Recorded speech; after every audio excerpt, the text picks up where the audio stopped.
The evening has a tendency to gather itself into small, deliberate rituals. As dusk settles and shadows lengthen, houses open their doors and lanterns are lit one by one, tiny moons lowered into the palms of sleeping streets. In one narrow courtyard, where the plaster is faint with the memory of many summers and the air still holds the lent soft heat of a long day, a mother prepares to make honey cakes. Her movements are the sort that have been practiced for so long they are nearly a language of their own, precise, slow, and endlessly tender. Stand just beyond the courtyard gate and breathe in. The air smells faintly of warmed clay, of dry reeds stacked against walls, and of the last sunlight lingering on the river. A lantern swings gently from a low beam, and its light washes the courtyard in a warm oval. It is a small, private light, close enough that the grains of dust floating through it show up like slow, drifting planets. The mother sits by a low table, a small basin of water at her side, a bowl of flour, and a jar of honey, a wide-mouthed jar whose surface catches the lantern's glow and turns it into something golden and patient. Observe her hands. Watch how they cup the honey jar when she lifts it, how her thumbs brush the rim as if to check the world is still where she left it. The honey pours in a ribbon, slow and deliberate, falling into a mixture of flour and a pinch of ground sesame. It moves like a thought, becoming something viscous, deliberate, sweet. The way she stirs is a motion that could be used to mend the hem of something fragile. Circle, press, lift, and fold. Each half turn of her wrist adds a small calming certainty to the dough. The honey itself comes from bees that know the taste of river blossoms and the perfume of lotus and acacia. Imagine for a moment the slow industry of those small creatures, how they gather sun and river and field into a single golden drop. Think of the honey as a distillation of many quiet days. Flowers opening at dawn, bees winging at noon, the soft hush of petals after a shower. That long-remembered sweetness is what the mother uncorks from the jar and returns to life in the bowl. It is dense with time and good weather and every small mercy. She adds not much else. A little flour to bind, perhaps a grating of date sugar, for an extra hush of sweetness, and a whisper of spice cumin or a faint dusting of cinnamon, only enough to make the tongue notice, not enough to wake it. The mixture is worked until it comes together into small, shapely cakes, each one the size of the palm of a hand. When she rolls them between her palms, they are warm from the friction and soft, like small, contented moons.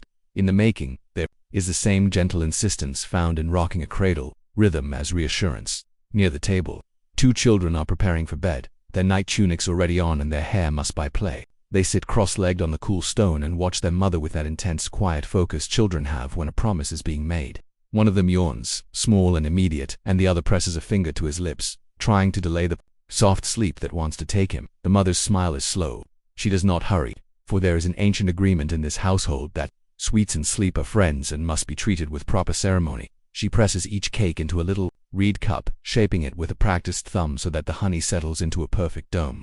The reed cups are woven by a neighbor. Their edges are neat and gentle, and each one cradles the cake as if it were a secret. When the cakes are set into the cups, they gleam like drops of sunset caught in a shallow bowl.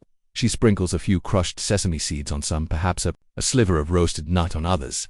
Tiny variations that mark small celebrations, a little extra for bravery, a bit more for comfort. Every choice is soft and deliberate. Outside, the lantern's light is steady.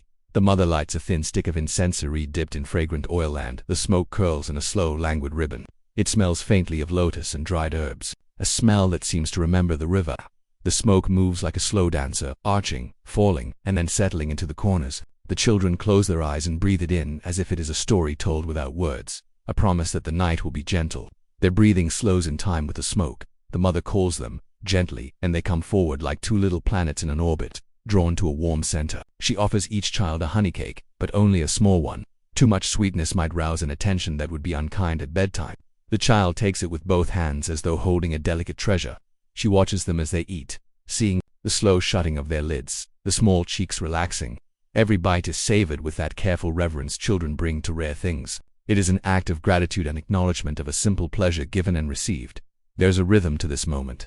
The mother's soft hum as she sways in time with the motion of the lantern, the tiny crunch of sesame under a child's teeth, the low whispering of other houses closing their shutters around the neighborhood.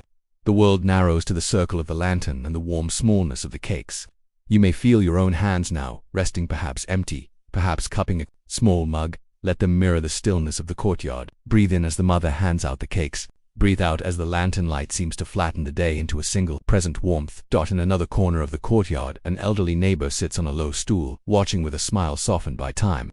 She remembers when the children were smaller and the cakes were a rarer gift. Now she is content to watch them enjoy it, to see tradition pass from hand to hand. When the children offer her a bit of their cake, She accepts with a ceremony of thanks only a nibble, for she enjoys the sweetness as much for the memory as for the taste. There is something tender about seeing generosity shared in small portions. It makes the whole fabric of the neighborhood feel threaded through with small acts of kindness. As the last crumb passes from child to mouth, the mother gathers the dishes with careful, slow movements. She rinses the rid cups in a basin of cool water and sets them to dry near the open window where the night breeze slips in. She rolls up the mat and loosens the woven door curtain to let a gentle air move through.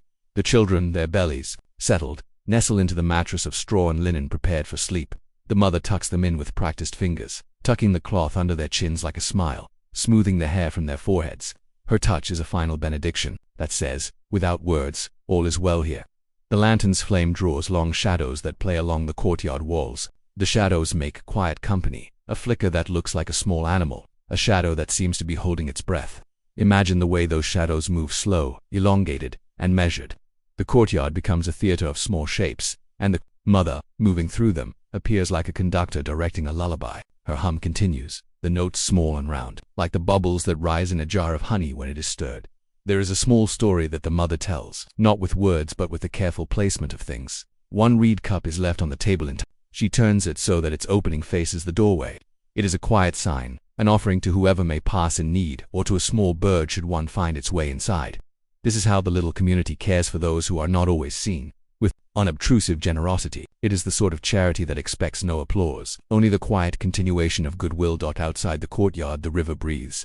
It carries sounds like a soft sheet, muffling the world beyond and making a soothing deeper tint to the night. From time to time, the distant slap of an oar or the soft call of a boatman crossing the water adds a bright note to the night's composition.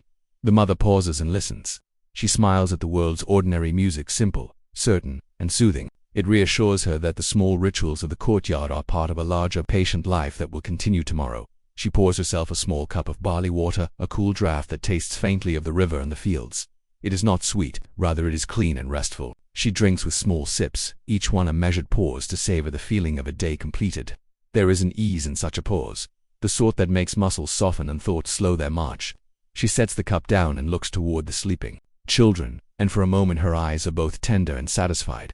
Her work for the day is done. Her reward is simple and perfect, the sight of those two breathing peacefully,